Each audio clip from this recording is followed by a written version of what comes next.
Welcome to the Three Takeaways podcast, which features short, memorable conversations with the world's best thinkers, business leaders, writers, politicians, scientists, and other newsmakers. Each episode ends with the three key takeaways that person has learned over their lives and their careers. And now your host and board member of schools at Harvard, Princeton, and Columbia, Lynn Toman.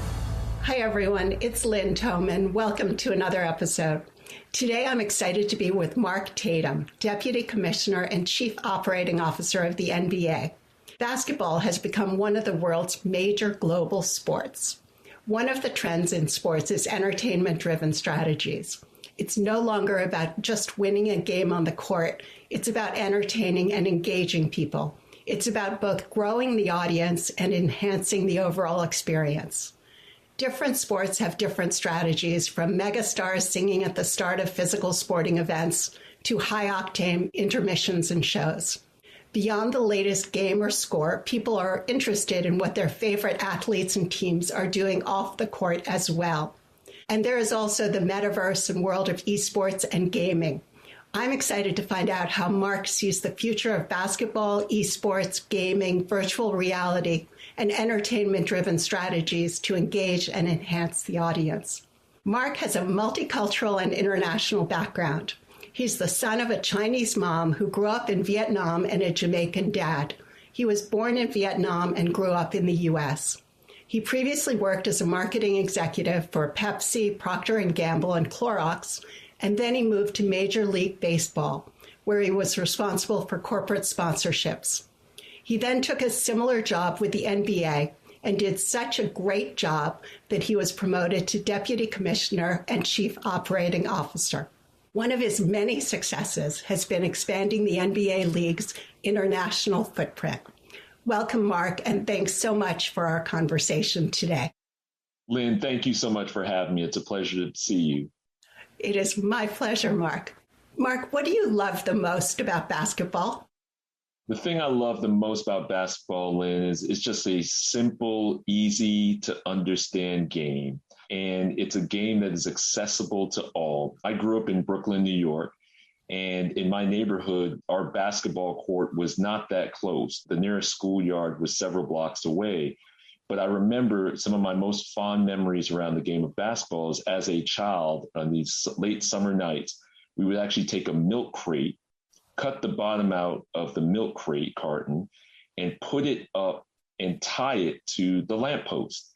And we would play till all hours of the night during the summer. And those are some of my most fond memories of the game of basketball, that you don't need to have a full court. You don't even need to have a basketball hoop. You can be creative with it. And that's the thing that I love about this game. What do you see as the major trends in basketball and in sports? I think the major trend around the game of basketball is just accessibility and participation. Because it's so easy to understand, because it's so accessible, we're seeing growth not only here in the U.S., but around the world. And it's a game that's being played by boys and girls, which opens it up to everybody. And again, I think because of the advent and the popularity of our players, who are some of the most recognizable people and athletes in the world, it creates this demand and it creates this interest in the game of basketball. And so what we're seeing is the participation rates, again, not only outside the United States, but inside the United States, continues to grow because it is a safe, healthy sport to play, and it's accessible to everybody. The other things that we're seeing around the game of basketball is that it teaches you such great life lessons.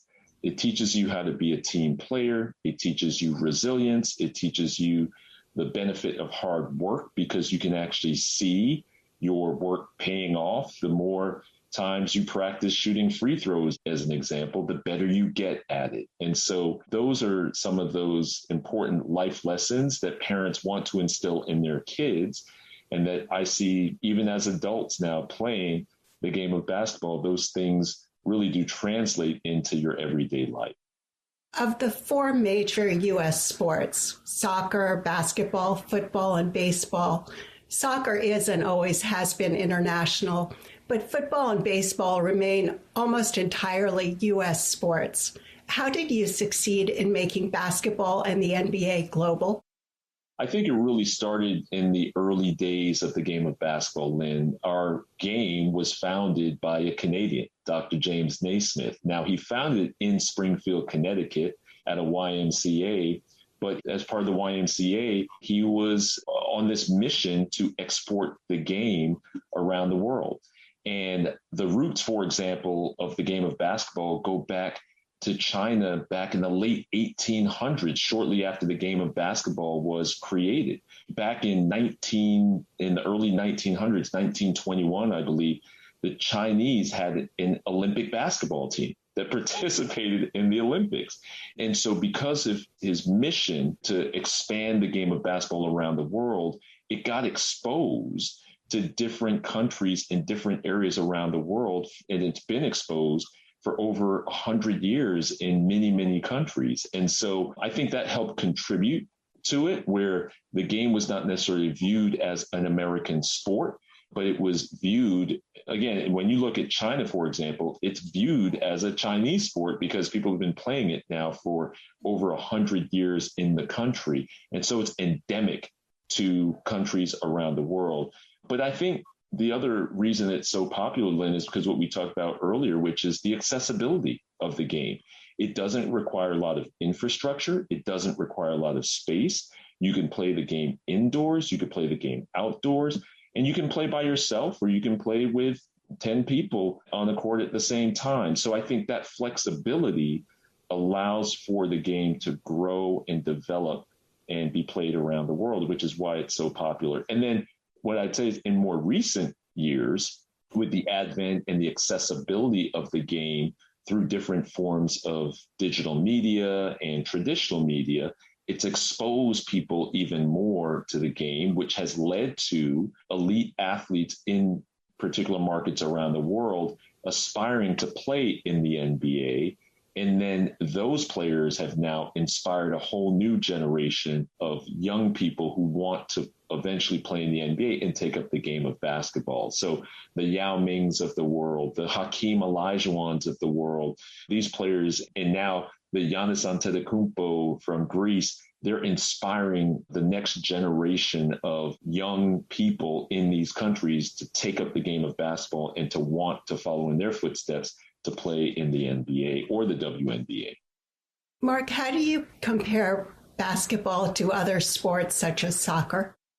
Soccer is the most popular sport in the world. It's a global sport, as you mentioned earlier, and a lot of the same characteristics, right? Just easy to understand, accessible, a little bit different in that it's harder to play in small spaces. It's not as fun to play by yourself in soccer, but a lot of great characteristics around the game, the health and safety benefits as well. But again, I think the game of basketball is a sport that is equally played by boys and girls around the world. And I think there's no stigma, for example, of girls playing basketball. We have a women's professional basketball league, as you know, the WNBA, that is increasingly also becoming more international. And so we've now created this opportunity for elite young ladies to aspire to play professionally and make a living playing the game of basketball, a game that they love. And so, again, our game has a lot of amazing benefits to playing the game of basketball that keep you healthy, keep you fit, and teaches you some great life lessons. How do you see the future of international basketball and the NBA? The future of international basketball is bright. When you think about our fan base alone, there are, for example, China, 300 million fans of the NBA in China. That's more, almost as much as the entire population of the United States of America. And so when you think about the vast billions of people outside the United States and outside of North America that are potential fans of the NBA and potential players in the NBA, that talent pool, we think that the future is just limitless, quite frankly, for the opportunities for the game of basketball around the world. One of the areas that we are focused on right now is Africa, a continent with 1 billion people, fast-growing economy, a young population. And in basketball, we launched our first ever league outside of North America, the Basketball Africa League, this year, and tipped off in Rwanda where we brought 12 teams from 12 different countries into Rwanda to compete in this first ever African league that we've been involved in. And so just a tremendous success. And we're seeing also there the inspiration that league in Africa is providing to the youth of the continent. And we're seeing participation numbers starting to tick up there. And the thing that we're most proud of is we're starting now to show sports as a potential to drive economic opportunities, to drive jobs, to drive economic growth in these different countries. Normally, sports in Africa is viewed as competition, and it is a competition. It wasn't necessarily viewed through this business opportunity lens, but we've seen in the United States and we've seen in Europe and other parts of the world that sports is a big driver and provides the fuel for growth of retail development and commercial development around arenas and infrastructure. And so we're now seeing projects like that pop up, Lynn, in Africa. For example, in Kigali, Rwanda, there's a brand new arena that was built there in anticipation of a league like the Basketball Africa League and NBA games coming over there. And around that arena development now, they're building retail development and commercial development and residential housing, and it's really becoming the epicenter, if you will, of Kigali, similar to what the Staples Center has done in downtown LA. And we've seen other projects like that, arena developments that help drive economic opportunity in a particular area. That's so exciting. How do you think about sports and entertainment, and how do you think about enhancing the experience for your audience? It's something that we're so focused on. In a lot of ways, sports is entertainment. We all have just a limited amount of time in our day, and how we use that free time, how we use that leisure time. There are more and more demands on each and every one of us and opportunities for each and every one of us to spend that free time that we have, whatever that time seems to be shrinking every year and every day and every month. And so the competition for that time, whether it's movies, whether it's short form content and platforms like TikTok or Instagram, those are all things that are consuming people's times, and sports is a big part of that. And so for us, we have to always make sure that our game continues to be relevant, continues to be fun, continues to be exciting, continues to be engaging. Otherwise, people are going to, like I said, people have too many choices or have a lot of choices right now on how they spend their time. And our job is really focused on making sure that we can put forward the most compelling game, product, experience, making it accessible to as many people as possible in a fun and exciting way. How do you keep people engaged with the NBA and basketball, both on and off the court? I think there's so many great stories in our league, and I think it's telling those stories. I think people like relating to hearing about the players, hearing about some of the challenges that they had to overcome to achieve this incredible level of success, hearing about the hard work that they put into becoming the best at what they do, and giving people inspiration and hope that if they put in hard work, no matter what they decide to do, that they can also achieve a high level of success. I think it's those stories. I think it's exhibiting the fun that people have in competing and the joy that our players, for example, have of playing this wonderful game of basketball and showcasing that in a way that get people excited about it. And so I think it's all those kinds of things, and then making it accessible, Lynn. So we have to be where people are. I mentioned those platforms of TikTok and Instagram and social media. We have on the NBA now more than 2 billion followers, likes, through all forms of social media amongst our teams, amongst our players, amongst the league. And all those things are designed to engage fans. And no matter what platform you are using or what kind of content you are creating, whether it's short form, long form, we want to be there. And we want to be there telling authentic stories about our league and that people can relate to. And so that's all the ways that we're going about doing that. 2 billion people engaged with the NBA is phenomenal. Congratulations, Mark. Thank you. Thank you. Yeah, our players are some of the most engaging, popular players from a metric standpoint on social media. Our teams are, the league is. And so we're so fortunate to have people, again, the 2 billion followers and likes around the world who are interested in what's going on with the game of basketball and the players primarily who are involved in it. Can you break down that 2 billion to give a sense of how those people are engaged with the NBA? Yep, about 70% of them are outside the United States. And so what they're doing is they're viewing content and they are following the video highlights from games. They're following off the court content that's posted by our players and by the league. When Steph Curry warms up, for example, and he's taking shooting practice and he's making ridiculous circus shots that people have never seen before, those are the kinds of things, the behind the scenes access that spikes engagement and gets people saying, wow, that's really an incredible feat. But it's also our game content. People love watching the highlights of the games. I think our game really is ideally suited for those clips and those amazing highlights and those amazing moments in a particular competition. And so when you can extract some of those moments, put them out in the universe through social media, it really does elicit strong reactions. Are there any particular platforms that are more important than others? Where are you getting most of those 2 billion followers from? It's across the board, Lynn. It's across the board. It's across Facebook. It's across Instagram and Snapchat and TikTok, you name it. And many of the international platforms too, the Tencent, the ByteDances, the Kuaishou in China. So it's all of these different platforms around the world that is making that content available to our fans, no matter what platform they're on. And so there are clearly some of the platforms have higher engagement than others, but within those platforms, the NBA sees a disproportionately high number of engagements compared to the other content that's placed on those platforms. And the 2 billion people, those are for the NBA and all the individual teams? Correct. And the players as well. So it's the NBA family between the league, the teams, and the players. Nice way to think about it as the NBA family. How do you see esports and virtual basketball?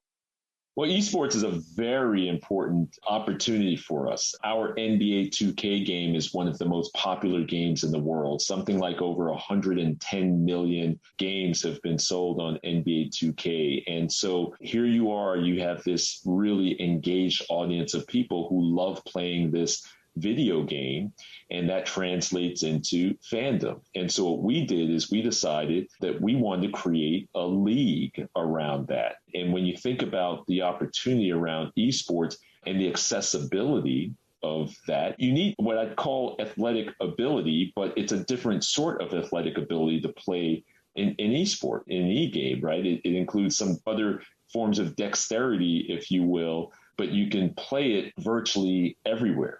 And what we've seen is, and we're seeing that now, is we're seeing the growth of esports internationally. And in this NBA 2K league that we launched, we've got now 23 teams, and it features each team. And these are professional players, Lynn, who are actually paid to compete in this league. And they play 5-on-5 in a variety of regular season games, tournaments, and playoffs. And our goal is to make this league truly a global league. We actually added a team from China. We recently announced that we're adding a team that will compete in Mexico. And we're talking to teams as we speak in places like Europe and in other places in Asia and Australia about joining this NBA 2K league. And again, the beauty of this will be truly a global league. And we're doing it now, where Chinese teams are competing against Mexican teams, competing against U.S. teams. And there are very few opportunities now where you can do that because of the barriers of travel. But in this virtual esports world, you can actually do that, which is bringing our world really closer together and creating a community of these gamers who are competing with each other around the world. So interesting. The video game audience, as you know, has surpassed in revenues the film industry and the music industry combined. How important a source of interest in the NBA do you think that these video gamers or e-gamers will be? Very important. As you mentioned, the demographic of these gamers, these many times are not people who are watching traditional television. They're consuming their content digitally. For example, our games, our NBA 2K games, we stream those games on Twitch, as an example, which is the big platform for video games and for gamers to follow. And I will tell you that when you look at our audience, the playoffs of those games were up 33% in terms of unique views per stream. We had over 1 million unique viewers that watched the 2021 finals of the 2K League. We've had more than 2 million combined followers on social media platforms, Facebook, Twitter, Instagram, of the NBA 2K League. And then just to give you another sense of the context here, the NBA 2K League alone, that content has generated more than 518 million video views, 518 million video views across all of our NBA and 2K League social media platforms. So that includes Facebook, Twitter, Instagram, Twitch, YouTube. So this is a really important driver of how people are engaging with the NBA and being where they are, right? Being on those platforms where these gamers are with an NBA 2K League product and game. It's really driving engagement amongst that generally hard to reach audience. And probably a very different audience from the people who attend games in person. It is. That's the great thing also about the NBA is you have these young gamers and you also have attendees, people in the C-suite who love the game of basketball. So it really is a game that appeals to every type of demographic, every age group, every gender. And I think that's one of the reasons that the game of basketball is as popular as it is. Mark, you've thought a lot about leadership as the chief operating officer of the NBA. How do you think about leadership? I think leadership is one of those things that in a lot of ways you learn with experience. I've been working now since I graduated from undergrad for about 30 years, and I've had the opportunity to work for people that I considered amazing leaders. And I've worked for people where I said, okay, I'm going to try not to do that. And so I think it's an evolution, if you will, of your experiences. The one thing that I've found has been so effective is being able to listen. Being able to truly listen, to truly observe. And I always take the time to understand from people to get their ideas and to get their thoughts and to get their concerns, because there's a lot of really smart people out there. And I try to learn from those people and adapt to the things that I'm hearing and incorporate that into my style. I think respect is also an important attribute of leadership. You need to respect people to be able to truly hear them and to be able to get them to listen to you. If someone doesn't respect you because they don't feel like you respect them, you're never going to have a productive conversation or have the ability to accomplish a whole lot together, whether it's with a partner or whether it's a colleague. And so I think those are some of the important things that I've learned along the way about leadership. Before I ask for the 3 takeaways you'd like to leave the audience with today, Mark, is there anything else you'd like to mention that you haven't already touched upon? Well, the only other thing I'd like to mention about the NBA specifically is just the things that we've done and our players have done around having an impact in the communities that they are involved in.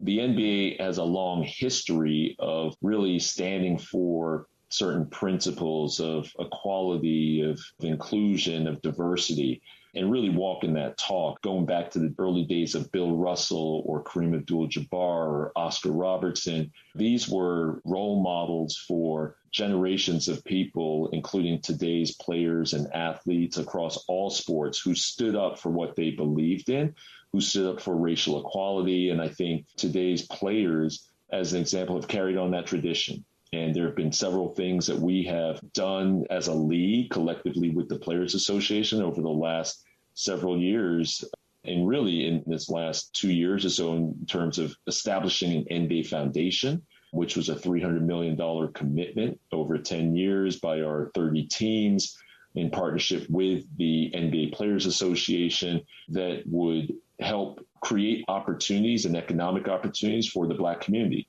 and creating jobs. And we've already issued millions of dollars of grants to organizations that are helping to bridge that wealth gap in the Black community. We also established a National Basketball Social Justice Coalition that was done, again, in conjunction with our players and the Players Association to then try to support legislation and enact change in different areas that are important. So civic engagement and voting rights and criminal justice reform. And we've gotten behind, through that coalition, different federal legislation and local legislation that would actually make change and affect change in these different areas. And so it's such an important thing for individuals, for corporations to organize resources in these areas to make the United States and to make the world a better place. So that's the one thing I would say I wanted to make sure that we covered off in this time together. And I know, Mark, that that's been very important to you and that you have led the NBA's Social Justice Task Force. Yes, thank you, Lynn. Yeah, as you mentioned at the beginning, my dad is Black and my mom is Asian. And so I'm fortunate that I've had opportunities in my life to get a great education, to get great jobs. And I just want to make sure that organizations are doing their part, individuals are doing their part to make sure that that opportunity exists for everyone in this country. Mark, what are the 3 takeaways you'd like to leave the audience with today? As I think about some of the important things that have been important to me in my life and my career, the 3 takeaways are: 1, invest in relationships, whether that be personal. I've got a fantastic family, my lovely wife and our 2 sons and my immediate family. We're really tight, and I think it's important that you invest in relationships, not only personally, but also at work with partners, because of some of the things that we talked about earlier. Having a really good understanding of where other people are coming from, trying to put yourself in other people's shoes, and really listening can benefit you in so many ways and benefit your organization or benefit your family in so many ways. So invest in relationships. The second thing is think global. And I've had that experience now with the NBA of being able to travel, work outside the United States and see the impact and the power that a game like the game of basketball can have on communities, whether that is, like I said, driving economic opportunity in Africa or bringing people together that otherwise wouldn't come together around something as simple as the game of basketball. So it's a big world out there, but it's getting smaller. And I think we all need to start thinking globally and the impact that we have on others around the globe. And then the last thing is adapt and innovate. The world is changing rapidly as we speak, every day, every minute, every hour. And I think it's important that for us as leaders, we have to continue to understand that and continue to adapt, continue to innovate, think outside the box. Don't get set in, this is how we've always done it. Always think about how can you do things better? How can we evolve? How can we really focus on fans, customers, consumers, whoever your target audience is, try to listen and understand from them so that you can make the necessary adaptations that you need to make either in your own personal style or in your corporate approach. So those are the 3 takeaways I would have. Mark, thank you so much for our conversation today. I come away with a new appreciation for you and all you've done for the NBA and for basketball. Thank you so much, Lynn. It was a pleasure talking to you today. If you enjoyed today's episode and would like to receive the show notes or get new fresh weekly episodes, be sure to sign up for our newsletter at 3takeaways.com or follow us on Instagram, Twitter, and Facebook. Note that 3takeaways.com is with the number 3. 3 is not spelled out. See you soon at 3takeaways.com.